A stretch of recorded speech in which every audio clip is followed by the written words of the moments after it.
adoctrinada, manipulada. Qué ironía escuchar esto de quienes marchan en contra del artículo 139, un artículo que no existe, pero van llenos de mentiras, llenos de coraje, porque hasta la fecha han creído todo lo que les han dicho. Qué ironía ver una marcha en contra de la dictadura y del autoritarismo avanzar en total libertad, cuando fue en el pasado que las manifestaciones tenían de todo, excepto libertad. Qué ironía que esas marchas en defensa de la democracia y en contra de la corrupción asista la esposa del presidente que llegó por medio de fraude, quien es también prima de la dueña de la guardería ABC. Asiste el hijo del expresidente que le dio a México leche radioactiva y quien tuvo la inflación más alta en la historia. Asistan los partidos que se niegan a que el poder legislativo y judicial lo elige el pueblo. Y para colmo, mientan y se digan ser marchas apartidistas, cuando fue el magnate dueño de la oposición quien las convocó. Qué ironía que digan que la Constitución no se toca y desconozcan las 400 veces que se ha modificado en los últimos sexenios. Qué ironía la aguerrida defensa de los organismos de transparencia, esos organismos que son todo menos imparciales, que hacen millonarios contratos con funcionarios públicos y que mueven la ley para cobrar millonarias pensiones infinitas. Qué ironía que los que prometieron hospitales, daban quimios de agua y monopolizaron las medicinas, sean hoy los indignados por el manejo de la pandemia, cuando el país se vacunó en su totalidad y a pesar de los altísimos índices de hipertensión, diabetes y obesidad, nuestro índice de mortandad fue menor que en países de primer mundo. Qué ironía que los más preocupados por el agua sean los que la privatizaron, los que tienen sociedades con empresas que explotan el recurso y los que construyen indiscriminadamente sin importar si el agua alcanzará para todos. Qué ironía que exijan justicia y desconozcan que de eso se encarga el poder que a pesar de tener los sueldos más altos en todo el mundo, no es elegido democráticamente y hace todo menos garantizar justicia. Así como deja libres y descongela cuentas a delincuentes, posterga años la justicia de verdaderas tragedias nacionales. Qué ironía que se pronuncien en contra de los que sí tuvieron nexos con el narco, los que sí elevaron la violencia un 200%, los que abastecieron de armas al país, los que hoy están a cargo del Estado más violento, los que dejan a cargo de la seguridad a delincuentes, o la que elevó la inseguridad como delegada, y a quien además se le acusa de haber sido ancla en los secuestros de su hermana. Qué ironía que los que marchan por amor a México sean los que se dedicaron a venderlo, los que se dedicaron a saquearlo, los que vendieron todas nuestras empresas, nuestros ferrocarriles, nuestra energía, los que entregaron nuestras playas, nuestras minas y hasta nuestra agua. Los mismos que repiten una y otra vez que nuestro petróleo no es redituable, con la absurda idea de que es mejor venderlo crudo para volverlo a comprar refinado, a un país que a pesar de no tener el recurso,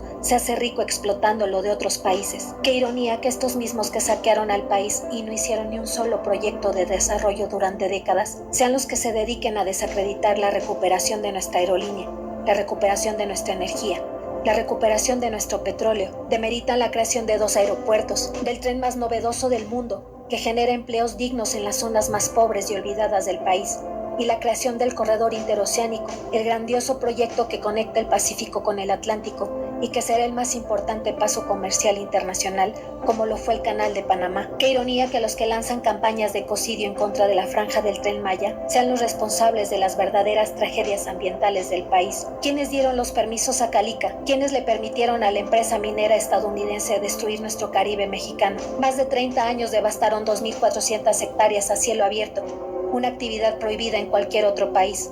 Que mejor nos expliquen por qué de 238 minas mexicanas, 151 las explotan otros países sin reparos. Qué ironía que estos mismos defensores jamás hayan controlado ni acompañado el desarrollo urbano con programas que compensen el deterioro ambiental, pero hoy desacrediten el programa de reforestación más grande del mundo, que da empleos a miles de campesinos y se está extendiendo a Centroamérica.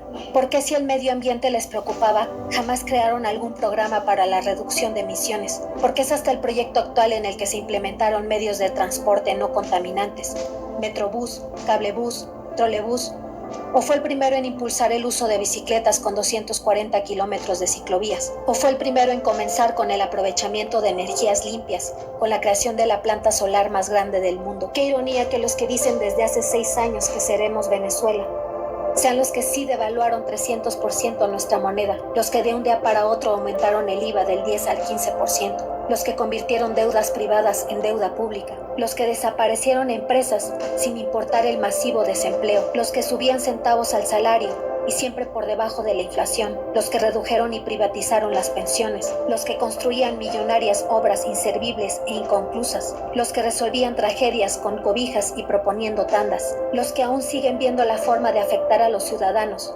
colocando una candidata improvisada, con cero proyecto, a intentar levantar lo que se dedicaron a destruir por 80 años, usando como estandarte los programas sociales que siempre repudiaron. Por muchos años les creímos la idea de vivir en un país pobre, un país que necesitaba endeudarse para sobrevivir, un país que llegó a tener una inflación de más de 4000%, un país con una moneda cada vez más débil, un país que bastaron 2 semanas de influenza para pedir 5 billones y así duplicar la deuda externa. Con estos antecedentes, el pronóstico de México después de 2 años de pandemia y recesión mundial era devastador. Pero no. Para nuestra sorpresa y pese a la peor crisis mundial en 100 años, mientras otros países tardan en recuperarse, México por primera vez no pidió ni un centavo, no aumentaron los impuestos, no se interrumpió el desarrollo. Todo lo contrario, México hoy tiene el menor índice de pobreza en 40 años, el menor desempleo a nivel mundial, tiene la moneda más fuerte frente al dólar, la gasolina y la canasta básica por debajo de la inflación, y además se coloca en segundo lugar en crecimiento económico y captación extranjera a nivel mundial. Hoy México es el quinto principal productor de petróleo y tiene la gasolina más barata que incluso en primer mundo. México se dejó ver como en realidad es, un país rico pero siempre saqueado. Basta un poquito de historia universal para saber que detrás de esta guerra sucia en los medios no solo están los magnates y políticos corruptos. A esta campaña que inició hace años se le sumaron intereses internacionales descontentos por ver cómo se les cierran las llaves, y como lo han hecho con otras naciones que defienden lo que les pertenece, preparan un ejército de traidores a su patria, llenándolos con noticias falsas para desestabilizarlos y así justificar sus tan anhelados golpes de Estado. Pero México ya no está solo. Hoy somos millones de mexicanos los que estamos listos para defender lo que nos pertenece. Vivimos muchos años dormidos bajo una conquista sutil y enmascarada, pero ya despertamos. El corazón de México hoy late con toda su fuerza, y del lado correcto, el de la izquierda. Hoy late con hechos y no con palabras. Hoy late en defensa de nuestra soberanía, y desde aquí les decimos que su campaña de miedo habla más del suyo que del nuestro. Porque hoy los mexicanos es miedo lo que menos tenemos.